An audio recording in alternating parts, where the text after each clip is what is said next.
Hanging is not the only deterrent. And I can't even really say if it is a deterrent.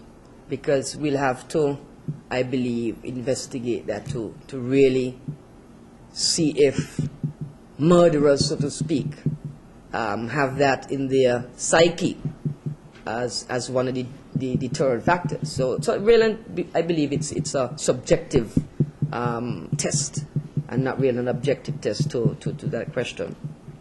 But more importantly, let me look at what I said, that reducing the number of murders to 50% in the first year and over the long term to reduce that amount. We're going to get that through the program that we had outlined a bit earlier, which was a national youth program. We believe it's a holistic approach to the problem of crime, in particular murders. I'm not saying we're going to do it, get it 50%, but I'm saying that's what we're striving for. And I'm saying if we put the measures in place, we can achieve it. We can achieve it with the police. I believe the police force needs we have to look into the police force. There are a lot of problems within internally. Those have to be solved. The police feel that they are on the streets without sufficiency of equipment and support. That has to be looked into. Because the morale of the police force is down, we have to deal with that. We have to deal back right into the schools in terms of discipline in the schools. That is important. And while I'm there, remember part of the program that we had said was that we need to bring back a system whereby every single child passing through the education system in St. Kitts and Nevis has a component in there where they must go to some institution of discipline.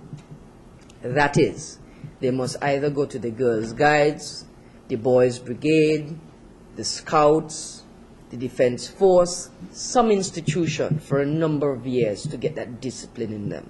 Because, let's face it, the kind of discipline that we got 25, 30 years ago within the home is lacking in some. So we have to create a buffer for that.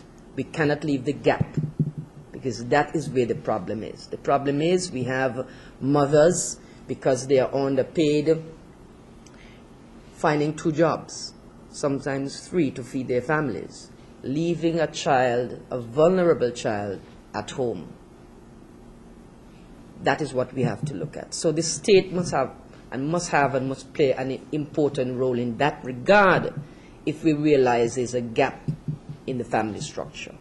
And so I'm saying it's a holistic approach, and we are confident that if we have buy-in from the community, we are definitely going to get the results that are required. Because let's face it, we were not having 23 murders every year. We were not having 16 murders every year. The numbers are much less.